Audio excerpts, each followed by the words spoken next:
Hello tout le monde, je vous retrouve aujourd'hui pour une nouvelle vidéo, un petit peu plus posée vu que je suis dans mon fauteuil. Alors je n'ai pas le fauteuil le plus beau au monde, hein, comme vous voyez parfois sur les chaînes YouTube, mais j'avais envie d'être confortablement assise pour une vidéo sans prise de tête, qui sera à mon avis pas très longue. Voilà, j'avais envie de vous parler de ma foire du livre cette année et de vous montrer les petites choses que j'ai achetées. Du coup, j'avais pas envie de vous parler de ça dans un book haul fin du mois, vous parler de tous les livres que j'ai achetés au mois de février. J'ai préféré faire une vidéo plus courte, vraiment juste pour la foire du livre, parce que j'avais envie de vous faire découvrir quelques petites choses. Je n'ai pas vlogué cette année la foire du livre de Bruxelles parce que j'avais envie de vivre pleinement cette foire du livre. Vous savez, quand on filme, il y a toujours quelque chose, on perd un petit peu du moment, j'ai l'impression en fait de perdre un petit peu du moment. Et c'est vrai que si on rencontre par exemple des auteurs, eh bien on perd un petit peu de la spontanéité de ce moment privilégié qu'on a avec l'auteur. Je trouve qu'il y a quelque chose qui se perd avec la caméra. C'est pas exclu que je le refasse lors d'autres foires du livre ou d'autres salons, mais voilà, cette fois-ci j'avais pas envie, et surtout je pense le point principal, j'avais la flemme, hein. J'avais pas envie de sortir ma caméra, tout le bazar, j'avais envie d'être à l'aise et d'en profiter pleinement.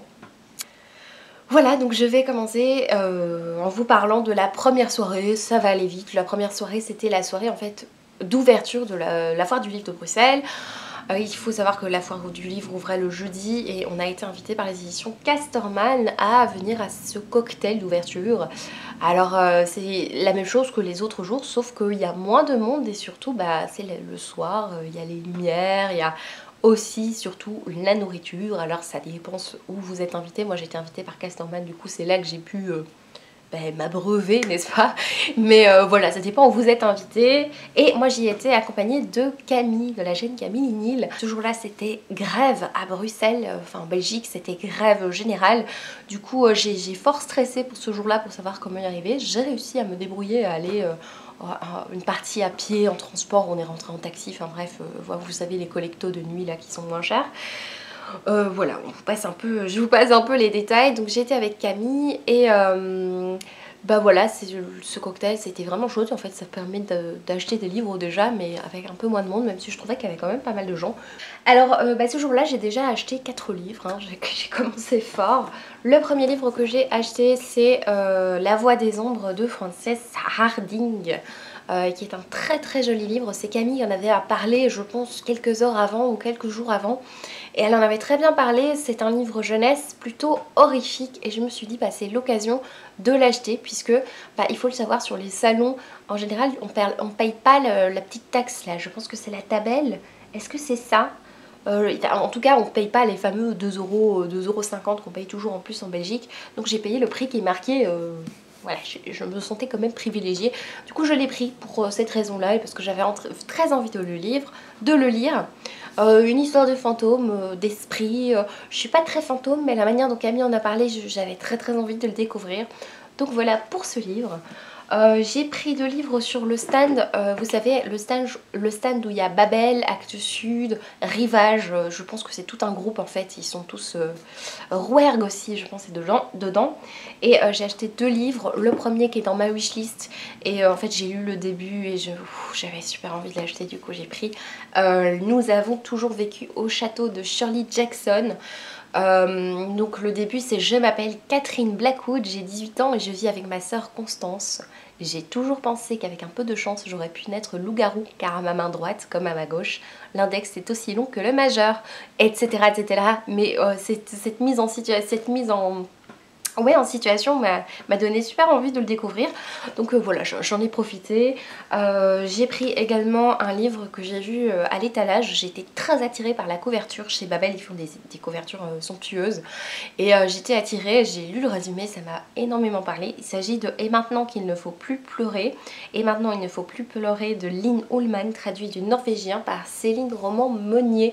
Je trouve ça très appréciable qu'ils mettent le traducteur vraiment sur la couverture, parce que je trouve que le traducteur est quand même extrêmement important. Donc voilà, c'est très poétique le titre. C'est l'histoire d'une petite famille qui va retourner chez la mère, chez la grand-mère en fait de la famille. Et C'est sur la côte norvégienne et il va y avoir une disparition. Personne ne va faire attention au départ et puis on va en entendre parler. Alors je sais pas du tout dans quoi je me lance, dans quelle ambiance. Si c'est une enquête ou si c'est juste peut-être un élément, peut-être que cette personne revient, je ne sais pas. Mais ça a l'air magnifique. J'ai lu le début aussi sur le stand et oh, waouh, j'ai eu vraiment envie de craquer. Ensuite, je me suis rendue sur un stand dont je vous parle juste après. Je vous parlerai plus en détail juste après, puisque j'ai fameusement craqué chez eux. Donc, j'ai été voir la maison d'édition Sema. Ce jour-là, il y avait, je pense son prénom c'est Emmanuel Nunk, je pense que c'est son vrai nom, et que Camille Adler c'est son pseudo, ou alors c'est deux pseudos, je ne sais plus. Toujours est-il qu'elle a écrit Les Chercheurs du Temps, c'est un livre que j'avais vu l'année dernière déjà. J'avais hésité à l'acheter, voilà, je l'avais pas acheté. L'année dernière j'ai fait un gros craquage édition du Chat Noir. Cette année, ben, c'est cette maison d'édition vers laquelle je me suis penchée parce que j'étais vraiment très attirée par cette maison d'édition. Donc Les Chercheurs du Temps, c'est l'histoire de personnages, Clarence et Roxane, qui voyagent dans le passé et ils utilisent leur pouvoir pour étudier la littérature française. Je trouve ça génial. Donc ici, qui est-ce qu'ils vont rencontrer? Je sais plus trop. Peut-être Victor Hugo. Je sais qu'il y a plusieurs auteurs, peut-être qu'il y a plusieurs tomes. L'autrice m'a fait une jolie dédicace et j'ai reçu une petite carte puisqu'elle est également costumière. D'ailleurs, elle est toujours habillée de jolis costumes. Vraiment, je suis très contente d'avoir ce livre. Et en fait, la maison d'édition Sema m'a donné en fait la totale des marque-pages de leur maison d'édition. Et sur chaque marque-page, il y a le résumé de leur livre. Du coup, le soir même, enfin le lendemain plutôt, vu que le soir même, il était un peu tard. Le lendemain, je me suis amusée à lire tous les résumés et à m'auto-tenter à acheter d'autres livres. Et vous allez voir que ça a marché, leur petit machin. C'est une bonne idée, si vous êtes une maison d'édition, donnez des marque-pages avec des résumés parce que ça force à craquer, tout simplement. Donc voilà, pour la première soirée, c'était vraiment très agréable.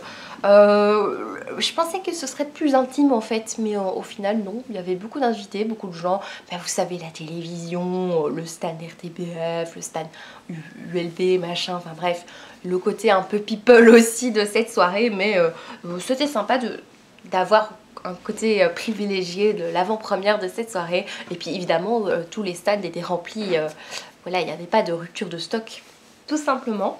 Donc voilà pour le premier jour. Le deuxième jour, ça ira très vite puisque c'était le 14 février, le lendemain c'était le jeudi, l'ouverture de la foire du livre. Et en fait, moi j'ai été vite fait puisque j'avais été interviewée avec Amélie, Camille et François par la RTBF. Donc je vous mets en barre d'informations en fait toute l'interview. Voilà, je pense que vous pourrez la voir. Si vous êtes belge, vous pourrez la voir. Si vous êtes français, j'espère de tout cœur qu'il n'y a pas le fameux machin, le pare-feu ou le machin qui fait que vous pouvez pas voir ça dans un autre pays. Ce serait con quand même. Mais j'aimerais bien que vous puissiez voir cette émission parce que c'était vraiment très intéressant. Donc on a été interviewé en direct en fait de la foire du livre sur les booktubeurs. Par après il y a un petit article qui a été écrit sur les booktubeurs belges. J'ai beaucoup aimé qu'ils insistent sur le fait qu'il y a aussi des booktubeurs en Belgique. Et donc oui, on a été interviewés tous les quatre, donc François est Instagrammeur. Et Camille, Amélie et moi, je vous en parle quand même souvent, Camille et Amélie sont toutes les deux booktubeuses. Donc la présentatrice c'est Véronique Tiberien, qui est une personne que j'aime beaucoup parce que j'adore son émission, enfin du temps où je ne travaillais pas à l'heure de son émission aux alentours de 10 à midi. J'écoutais énormément, j'adore cette personne très gentille, on sent beaucoup de gentillesse et d'intérêt dans toutes les chroniques qu'elle fait, c'est vraiment quelqu'un de très chouette et du coup j'étais très honorée et c'était vraiment chouette d'être interviewée là et d'être en bonne compagnie. Et donc ce jour-là je suis vite partie puisque j'avais une énorme répétition mais par contre j'en ai profité quand même pour vite acheter un livre qui est Au service de Sa Majesté de Julien Hervieux. Chez Castlemore, je me suis dit voilà, c'est l'occasion, le prix de nouveau, le fait que l'acheter en salon ça fait qu'on paye un peu moins cher et j'ai pris beaucoup de plaisir à le lire d'ailleurs depuis peu. Donc je vous en parle tout à l'heure parce que j'ai rencontré l'auteur le samedi. Et pour le dernier jour, c'était le samedi, j'ai emmené mon compagnon à la foire du livre, qui a accepté plutôt de m'accompagner à la foire du livre. J'avais envie de lui montrer parce qu'on n'a jamais été dans un salon ni quoi que ce soit ensemble. Et c'est là que je me suis rendu compte que c'était pas forcément évident pour quelqu'un qui n'est pas forcément un grand fan de livres, qui aime bien lire mais dont c'est pas la passion première. La foire du livre n'est pas forcément le truc le plus réjouissant pour lui par exemple. Voilà, il a passé un beau moment parce qu'il y avait l'enregistrement d'une émission assez drôle, donc voilà. Mais c'est vrai que pour quelqu'un qui n'aime pas, dont c'est pas la folle passion, je comprends que ça soit un peu barbant la foire du livre. Par exemple, voilà, si on me mettait dans un festival par exemple de manga ou un truc comme ça, je n'aurais pas autant d'engouement qu'à la foire du livre par exemple. Là je vais vous montrer les petites choses que j'ai achetées ce jour-là. Ce jour-là j'ai vraiment craqué. Du coup je vais commencer par les éditions Sema, vu que je suis retournée sur le stand. Je vous avais dit, ils avaient donné un fameux paquet de marque-pages. Et donc j'en ai profité pour acheter quelques livres qui me tentaient chez eux. J'ai acheté 3 livres chez eux, en plus du livre que je vous ai déjà montré. Le premier qui me tentait pas mal, c'est Les Contes d'amis de Frédéric Livens, qui m'a été dédicacé gentiment par l'auteur. Ce qui m'a tenté dans le résumé, c'est plusieurs nouvelles en fait, plutôt horrifiques. La première nouvelle et la dernière nouvelle sont connectées. La dernière vient clôturer en fait la première et elles ont tout un lien l'une avec l'autre. Et c'est ce concept en fait que je trouve très intéressant. C'est un auteur belge. J'ai oublié de vous préciser que la maison d'édition Sema est une maison d'édition belge qui est spécialisée dans l'imaginaire, les littératures fantasy, fantastique, un peu de tout, plutôt horrifique, mais tout ce qui est imaginaire. Je pense pas avoir lu autre chose. Les Chercheurs du temps, c'est plutôt dans le domaine historique, mais c'est quand même voyage dans le temps, donc il y a le côté science-fiction. J'ai très envie de découvrir celui-ci. J'ai une jolie dédicace de l'auteur. D'ailleurs, toutes les personnes sur le stand étaient incroyablement sympathiques. Je vais pas faire ma chauvine en disant parce qu'ils sont belges, parce que pas du tout, voilà, ça n'a rien à voir, mais c'est simplement parce que c'est des gens sympathiques, que ce soit l'éditeur, les auteurs, enfin c'est vraiment des chouettes personnes. Et donc voilà, et je trouve, j'ai oublié de vous préciser que la police d'écriture est assez étrange. Alors ça pourrait surprendre, mais en fait je me rends compte que c'est très clair pour la lecture. C'est pas plus grand ni plus petit, mais je crois que les lettres sont un peu plus fines et un petit peu en caractère machine à écrire, mais plus lisible. Je vous montre, c'est peut-être plus clair. J'ai l'impression que... ouais, il y a quelque chose de spécial dans le style de police d'écriture qui fait que c'est plus facile à lire. Peut-être que je me trompe. Alors, sur le même stand, j'ai craqué pour un livre. Bon, j'aime pas trop la couverture, mais bon, c'est une enquête policière qui se passe à Bruxelles, en fait. C'est pour ça que j'ai craqué dessus. C'est Bruxelles de l'après-guerre, commissaire Wagdelu. Enfin voilà, il se trouve à la quête d'une enquête qui est relative au suicide d'un évêque retrouvé pendu dans la cathédrale Saint-Michel-et-Gudule. Je trouve ça génial. L'ecclésiastique s'est crevé les yeux. Alors ici je ne vois pas de côté fantastique. Du coup est-ce que ce serait plutôt collection C'est Macabre? Voilà. Et là c'était la collection C'est Malin. Et donc là c'est la collection C'est Macabre qui est, j'imagine, collection glauque, pour parler honnêtement. J'aime pas trop la couverture, mais on va passer outre ce détail. Et ici c'est écrit plus grand. Ça a l'air très sympa. Et en fait j'ai feuilleté devant le stand de la maison d'édition et en fait il y a toutes les expressions belges, machin, enfin c'est très chouette. Et le dernier chez Sema que j'ai pris, c'est un livre qui s'appelle L'Amérique de l'étrange de Delphine Schmitt, les enquêtes de Spook et Newton. Alors aussi une couverture assez spéciale, ça se passe dans les années 1860. Il y a un côté science-fiction puisqu'il y a des êtres un petit peu à la Star Wars, enfin des sortes de robots là. Je suis pas fan de Star Wars, donc ne me jetez pas des pierres si je dis des bêtises. Ça se passe à New York. On poursuit une société secrète dans les mines de Californie, le désert du New Mexique et les fabriques de Bourbon du Tennessee.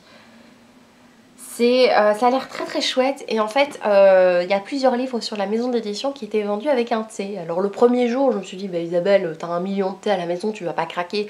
Sauf que le samedi, bah, j'ai craqué, il en restait pas beaucoup et j'ai craqué sur le thé qui va avec la maison d'édition. Je trouve que c'est un truc marketing quand même pas mal. Souvent quand on est fan de thé et de lecture, bah, ça va bien ensemble et c'est génial. Il y en avait trois, il y en avait un pour un roman horrifique, c'était un thé rouge sang, et pour un roman que je n'ai pas acheté, c'était un thé plus Earl Grey, plus british. Et ici j'ai pris celui qui était à la pomme, et donc en fait il est très bon, hein. C'est un thé vert sencha, pomme caramélisée, avec la couverture du livre. Je trouve ça génial, enfin, l'idée est absolument géniale. J'aime beaucoup leur thé, il est très très bon et je suis très contente d'avoir découvert cette maison d'édition, même si je l'avais déjà découverte, mais vraiment acheté chez eux. Mais on verra ce que ça donne. Je n'ai pas encore commencé de livre dont je viens de vous parler, donc voilà. Ce jour-là, j'ai croisé un auteur dont j'avais justement le livre dans mon sac à main. Il se fait, je dois vous dire, comme je ne suis pas très attachée aux dédicaces, c'est pas quelque chose qui est important pour moi, parce que rencontrer un auteur, c'est pas quelque chose qui est important pour moi. J'aime bien le côté secret de l'auteur, de ne pas trop savoir à quoi il ressemble, de pas trop lui parler, parce que je perds mon objectivité à partir du moment où je rencontre un auteur. Et en tant que lectrice, du moment que j'ai rencontré l'auteur, ma lecture va changer, j'en suis sûre. J'ai fait l'expérience de rencontrer une autrice dont j'ai détesté la rencontre, voilà, il y a un an, et j'ai trouvé cette personne imbuvable. Et en fait, ma vue sur son écrit a vraiment changé. Pourtant, voilà, je sais différencier voilà, c'était peut-être un mauvais jour aussi pour elle, mais je ne sais pas. Il y a quelque chose qui a changé dans ma vision des livres de cette autrice. Oh là là, on a envie de savoir qui c'est. Il y avait un auteur qui était tout seul, j'avais justement son livre dans mon sac, je me suis dit bon, je vais aller le voir. En plus, quand un auteur est tout seul, t'as envie quand même d'aller le voir. Je sais pas, j'avais très envie. Et du coup, j'ai fait les dédicacer au service de Sa Majesté, de Julien Hervieux. Julien Hervieux qui était super gentil, un monsieur adorable. Voilà, j'ai beaucoup aimé sa dédicace, très personnelle. Ça se passe ici dans les années 1880. On a une jeune femme qui va mourir et qui va être engagée en tant que revenante. Vous allez découvrir, parce que le livre n'est pas très long. Et ouais, c'est un livre que j'ai beaucoup aimé, un peu steampunk, brumeux. J'ai passé un très bon moment avec ce livre, je vous en parlerai dans un mois lecture, mais je suis contente au final de l'avoir fait dédicacer. Et toujours aux côtés des dédicaces, le seul livre que j'ai pris avec moi pour le faire dédicacer, même si j'étais pas... C'est pas le truc que je... C'est pas le truc le plus important pour moi, les dédicaces. Mais bon, je l'avais pris avec au cas où. Je savais qu'Armelle Carbonel venait. Et à un moment, bah voilà, il y avait personne et je lui ai fait dédicacer Sinestra. Voilà, j'ai une très belle dédicace également, c'est quelqu'un d'adorable. Et du coup, j'en ai profité pour craquer sur le stand Brajlon, puisqu'il y a un livre que je n'ai pas de l'autrice, c'est Majestic Murder d'Armelle Carbonel du coup. Donc en fait, ça c'était mon exemplaire. Mais celui-là je ne l'avais pas. Et je vais terminer avec deux livres. Il me semblait que j'en avais encore un, mais non. Non. Je vais terminer avec deux livres. J'ai été sur les éditions Casterman. Voilà, j'en ai profité pour dire bonjour à Anne, qui est très gentille et avec qui j'ai un petit peu papoté, qui m'a montré un livre. Elle m'a dit ah, est-ce que tu l'as lu? Et non, je ne l'ai pas lu. Et du coup j'ai été intriguée et je l'ai acheté. C'est Kang Kang de Yann Autray et Vincent Villeminot. Voilà, qui est quand même assez connu, Vincent Villeminot. Et moi j'ai rencontré Yann Autray qui m'a dédicacé la bande dessinée. Autant pour les bandes dessinées quand même c'est chouette une dédicace, parce que l'auteur va... Enfin, le dessinateur va dessiner pour toi, enfin c'est génial. Et donc j'ai cette belle dédicace, ce singe avec un dialogue pour moi en fait, c'est vraiment chouette, très personnalisé. Voilà, l'histoire d'un petit garçon qui emménage dans une grande tour où l'ascenseur est toujours en panne. Et il va rencontrer sa petite voisine Héloïse. Mais Héloïse, elle a déjà un copain de jeu, c'est une histoire jeunesse. Hein. Et son copain de jeu, c'est un singe. Donc c'est très mignon, les extraits que j'ai lus, j'aime beaucoup et j'aime bien la patte du dessinateur. J'aime beaucoup, donc j'ai hâte de découvrir ça. Et le dernier livre que j'ai acheté, c'est un tome 1. J'avais reçu ce tome-là de l'hôtel Heartwood. Donc je l'avais demandé, des éditions Casterman. Ce sont ces petites histoires de souris, de petits écureuils trop mignonnes. Et j'avais pas le tome 1. Et je me suis dit bah voilà, je vais prendre la version automne, et c'est Anne en plus qui m'a bien poussée à l'acheter en me disant que bah voilà, c'est un Downton Abbey mais pour petite souris. Bah voilà, hein, j'ai craqué. J'imagine qu'il n'y aura pas les meurtres qu'il y a dans Downton Abbey, mais bah moi j'ai craqué quoi. Enfin j'allais craquer de toute façon, mais c'est tellement mignon, enfin c'est tellement adorable, c'est tout ce que j'aime. Je suis une grande fan de Béatrix Potter et c'est un petit peu... Bon, bah, l'histoire je sais pas, mais en tout cas les dessins, ça me fait penser un petit peu à Béatrix Potter. Voilà, j'ai grandi avec Béatrix Potter. Donc voilà pour le petit haul de la foire du livre de Bruxelles. Je pense que c'est tout ce que je voulais vous dire. Bah, j'espère de tout cœur que vous allez bien, que cette vidéo vous aura plu. N'hésitez pas à me dire en commentaire si vous avez pu aller à la foire du livre. Donc voilà, je vous retrouve bientôt pour une prochaine vidéo. Ciao!